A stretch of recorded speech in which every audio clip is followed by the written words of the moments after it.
नमस्कार, उत्तराखंड समाचार में आपका स्वागत है। मैं प्रियम शंकर झा। सबसे पहले मुख्य समाचार।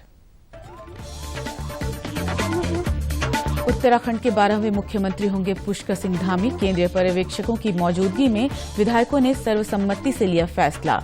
23 मार्च को शपथ ग्रहण समारोह की संभावना।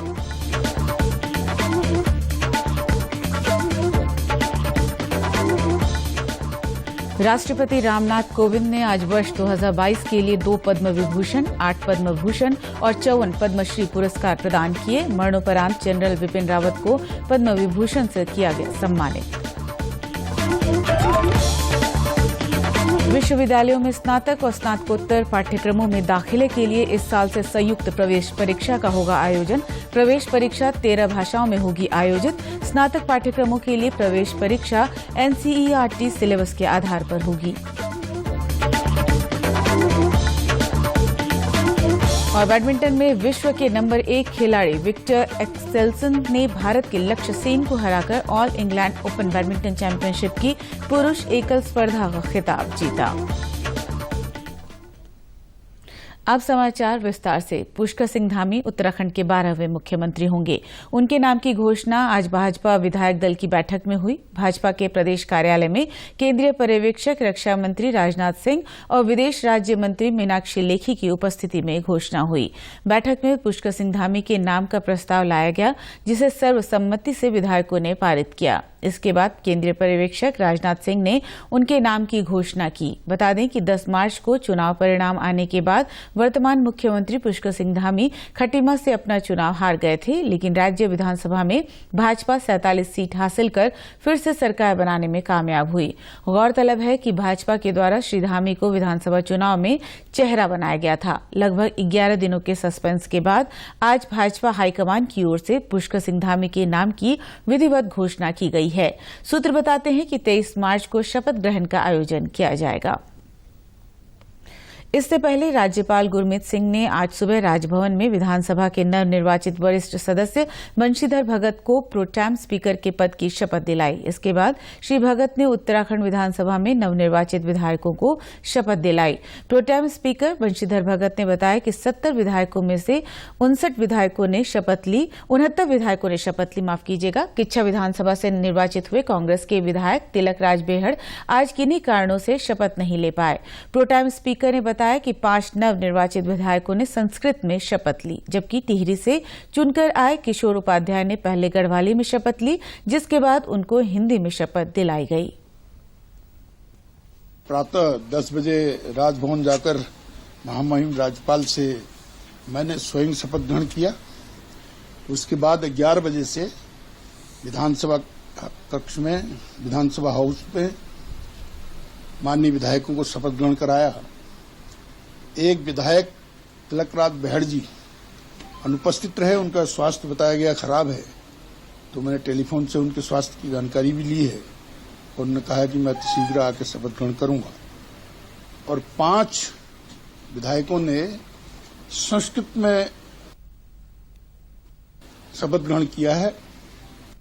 किशोर उपाध्याय जी ने गढ़वाली में शपथ लिया, लेकिन संविधान के अनुरूप नहीं होने के कारण, क्योंकि संविधान में हिंदी, अंग्रेजी और संस्कृत में ही शपथ लेने का है, तो इसलिए उनको फिर दोबारा शपथ दिलाया गया।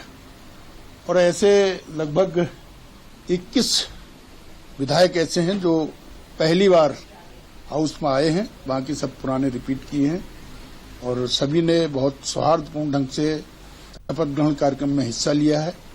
सचिव विधानसभा ने भी बहुत अच्छे ढंग से विधानसभा का संचालन किया है और मैं सभी विधायकों के उज्जवल भविष्य की कामना भी करता हूं। वहीं विधानसभा चुनाव में 2 दशक के बाद सत्ता परिवर्तन का मिथक टूटा है। इस बार विधानसभा के इतिहास में पिछले 4 चुनाव से चली आ रही एक और परंपरा टूट गई है।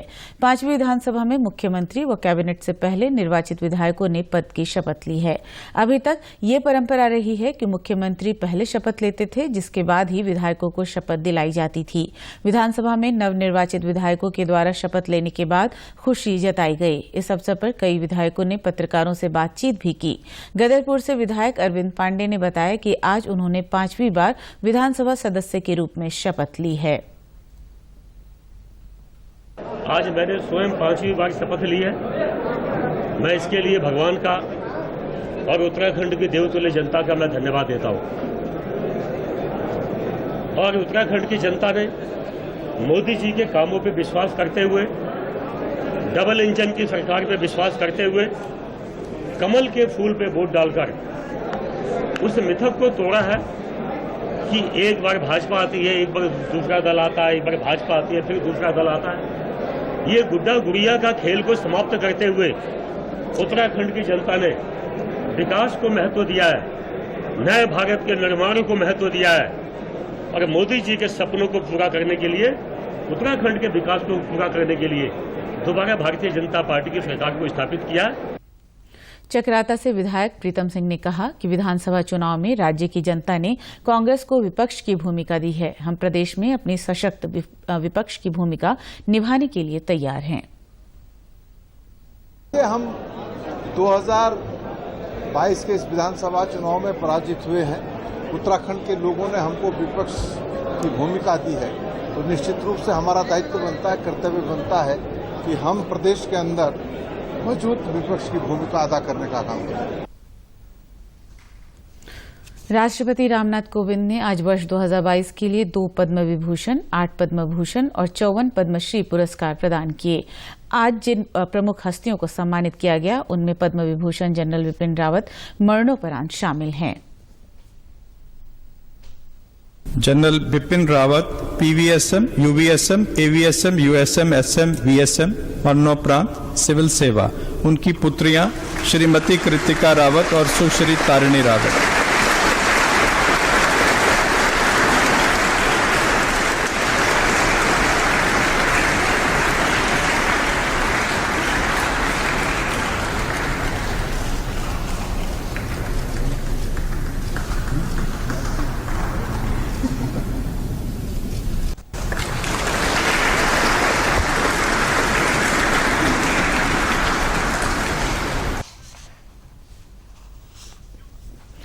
वहीं अभी अभी प्राप्त समाचार के अनुसार श्री पुष्कर सिंह धामी ने राजभवन पहुंचकर राज्यपाल गुरमीत सिंह से मुलाकात की और प्रदेश में सरकार बनाने का दावा पेश किया है। उनके साथ पर्यवेक्षक मीनाक्षी लेखी के साथ ही भाजपा के वरिष्ठ नेता व विधायक मौजूद थे। प्राप्त सूचना के अनुसार शपथ ग्रहण समारोह 23 मार्च को संपन्न होगा। वहीं उत्तराखंड की डॉक्टर माधुरी बर्थवाल और वंदना कटारिया को पद्मश्री से सम्मानित किया गया है।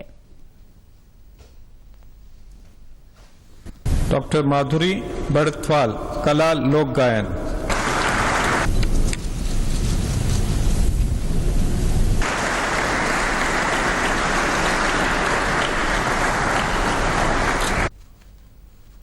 वहीं गुलाम नबी आजाद, गुरमीत बावा मरणोपरांत, एन चंद्रशेखरन, देवेंद्र झाझरिया, राशिद खान, राजीव महर्षि, डॉक्टर साइरस पूनावाला और सच्चिदानंद स्वामी को पद्म भूषण से नवाजा गया है। आपको बता दें कि पद्म पुरस्कार 3 श्रेणियों में प्रदान किए जाते हैं: पद्म विभूषण, पद्म भूषण और पद्मश्री। ये अलंकरण, कला, सामाजिक कार्य, लोकहित के मामलों, विज्ञान और इंजीनियरिंग, व्यापार और उद्योग, चिकित्सा, साहित्य, शिक्षा, खेल तथा सिविल सेवा जैसे विभिन्न विषयों में दिए जाते हैं।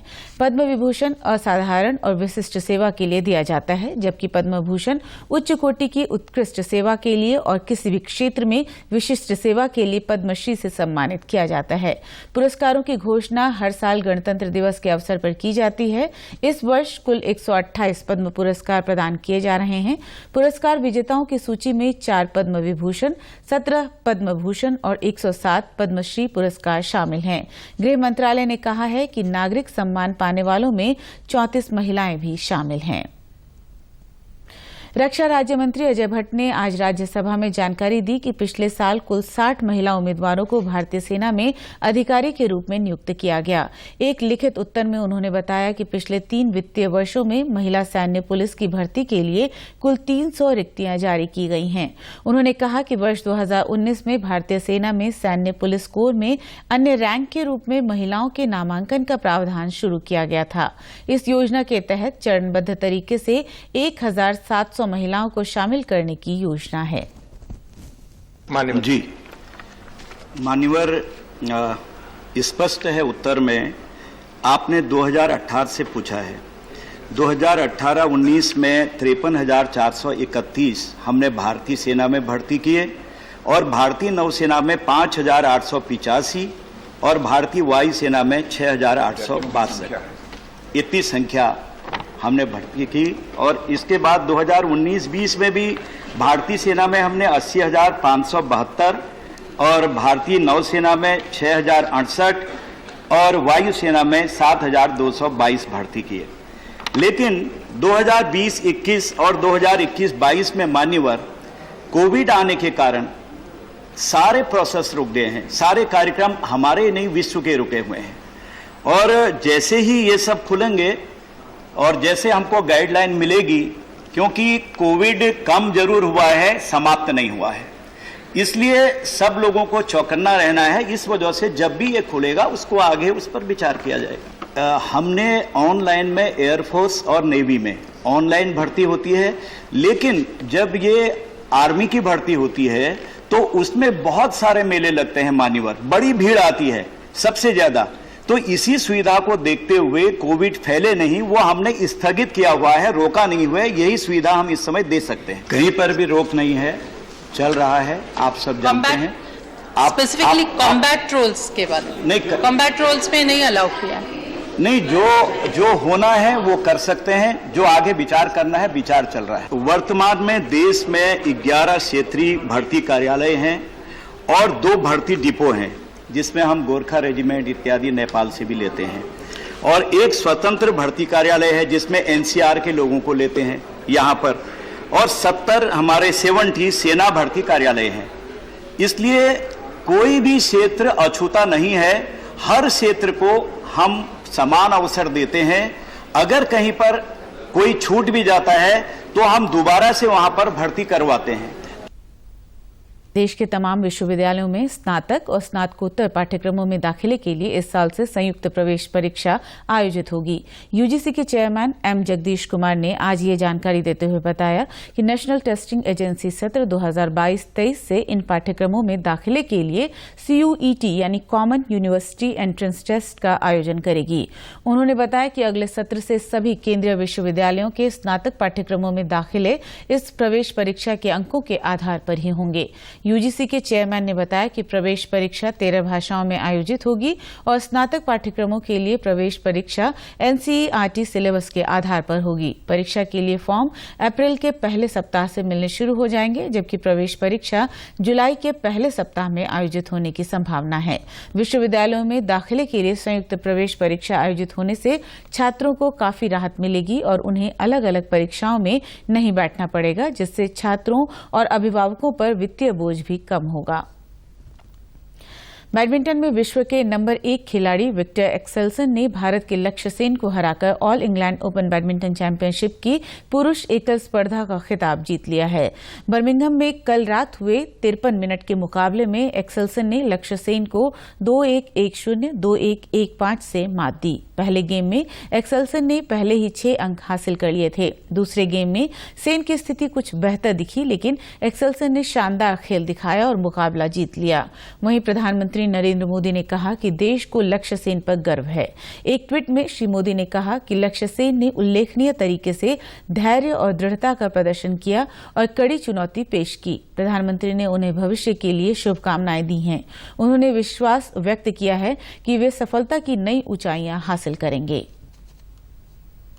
आजादी का अमृत महोत्सव रिविजिटिंग गांधी के तहत आज ऐतिहासिक स्थल कौसानी से बागेश्वर की यात्रा शुरू हुई। इसके माध्यम से बागेश्वर के प्रसिद्ध आंदोलन कूली बेगार के संघर्ष को याद किया गया। आंदोलन से प्रभावित होकर महात्मा गांधी का बागेश्वर जिले में आना और लोगों को आंदोलन के लिए प्रेरित करने की जानकारी दी गई। अनासक्ति आश्रम में पौधरोपण करने के बाद लक्ष्मी आश्रम की संचालिका नीमा बहन ने महात्मा गांधी के कौसानी प्रवास के बारे में विस्तार से बताया और कहा कि गांधी जी ने इसी जगह अनाशक्ति योग लिखा और कौसानी को कश्मीर की तरह सुंदर बताया। रामधुन के बाद कौसानी से यात्रा गरुड़ को निकली। गरुड़ में गांधी चबूतरे के पास पहुंची यात्रा ने स्वतंत्रता आंदोलन और कूली बेगार जैसे आंदोलन में बागेश्वर की भूमिका से लोगों को बताया गया और स्वतंत्रता सेनानियों के परिजनों को सम्मानित किया गया। देर सांय यात्रा गागरी गोल पहुंची।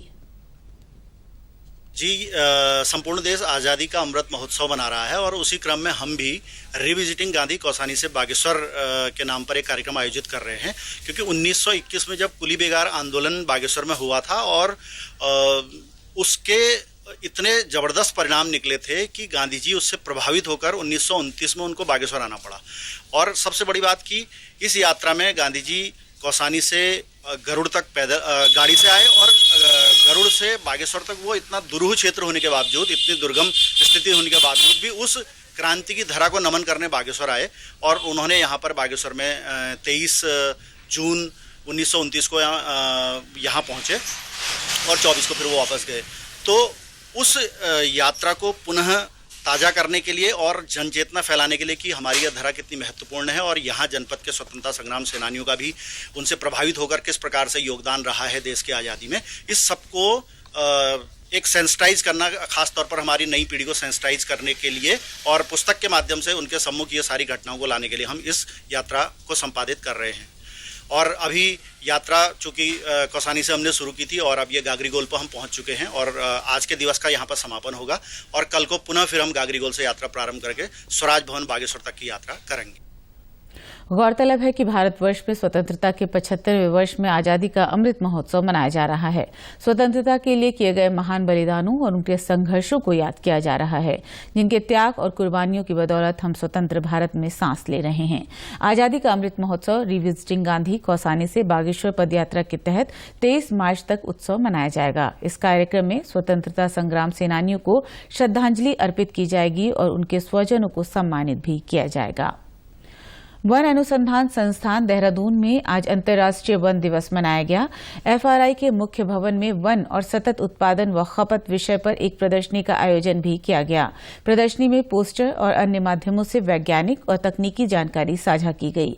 वन संवर्धन एवं प्रबंधन प्रभाग की ओर से लगाई गई स्टॉल में विभिन्न प्रजातियों जैसे कि कास्ट, औषधीय, तिलहन, कृषि वानिकी और विभिन्न प्रकार के पौधों के बीज भी प्रदर्शित किए गए, जबकि चीड़ के पिरूल से विकसित प्राकृतिक रेशे और चीड़ के रेशों से बनी वस्तुओं को भी दर्शाया गया। आज अंतर्राष्ट्रीय वन दिवस के उपलक्ष्य पर वन अनुसंधान संस्थान के सभी संग्रहालय आगंतुकों के लिए निःशुल्क खुले रहे। राष्ट्रीय कोविड टीकाकरण अभियान के अंतर्गत देश में अब तक 181 करोड़ 24 लाख से अधिक टीके लगाए जा चुके हैं। कल 1549 और लोगों में कोविड संक्रमण की पुष्टि हुई, जबकि 2652 लोग स्वस्थ हुए हैं। स्वस्थ होने की दर बढ़कर 98.74% हो गई है। अब तक 4 करोड़ 24 लाख से अधिक मरीज स्वस्थ हो चुके हैं। इस समय केवल 25,106 मरीजों का इलाज चल रहा है। केंद्र सरकार ने कहा है कि अब तक राज्यों और केंद्र शासित प्रदेशों को 183 करोड़ 52 लाख से अधिक कोविड टीके निःशुल्क उपलब्ध कराए गए हैं। इनमें से 17 करोड़ 21 लाख से अधिक टीके अब भी उनके पास बचे हैं। प्रदेश के समाचारों में बस इतना ही। चलते चलते मुख्य समाचार एक बार फिर। उत्तराखंड के 12वें मुख्यमंत्री होंगे पुष्कर सिंह धामी। केंद्रीय पर्यवेक्षकों की मौजूदगी में विधायकों ने सर्वसम्मति से लिया फैसला। 23 मार्च को शपथ ग्रहण समारोह।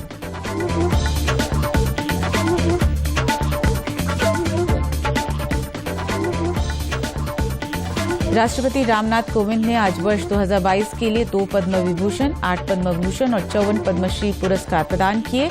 मरणोपरांत जनरल बिपिन रावत को पद्म विभूषण से किया गया सम्मानित। विश्वविद्यालयों में स्नातक और स्नातकोत्तर पाठ्यक्रमों में दाखिले के लिए इस साल से संयुक्त प्रवेश परीक्षा का होगा आयोजन। प्रवेश परीक्षा 13 भाषाओं में होगी आयोजित। स्नातक पाठ्यक्रमों के लिए प्रवेश परीक्षा एनसीईआरटी सिलेबस के आधार पर होगी।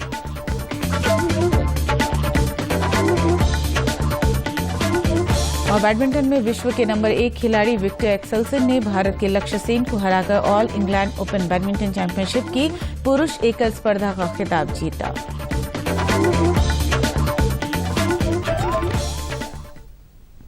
प्रदेश से जुड़े अपडेट्स के लिए आप हमसे सोशल मीडिया के माध्यम से भी जुड़ सकते हैं। हमारा ट्विटर हैंडल है DD News_देहरादून। हमारा फेसबुक पेज है DD News उत्तराखंड और हमारे YouTube channel DD News Uttarakhand को भी आप सब्सक्राइब कर सकते हैं।